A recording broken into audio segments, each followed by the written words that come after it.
आज काय बनवतेय मम्मा? आज आहे ना कैरीचं लोणचं बनवायचंय बेटा.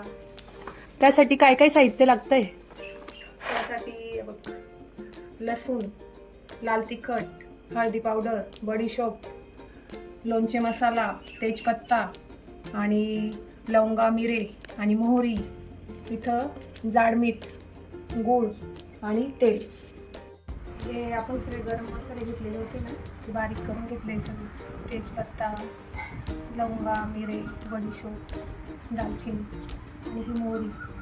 तर आमचं लोणचं हे जास्त आहे, त्याच्यामुळे आपण हा जास्त मसाला तयार केलेला आहे. तुम्हाला तुमच्या हिशोबाने घ्या, तुम्ही किलोप्रमाणे, तुमचं 1 किलो असेल, 2 किलो असेल, काही त्या हिशोबाने.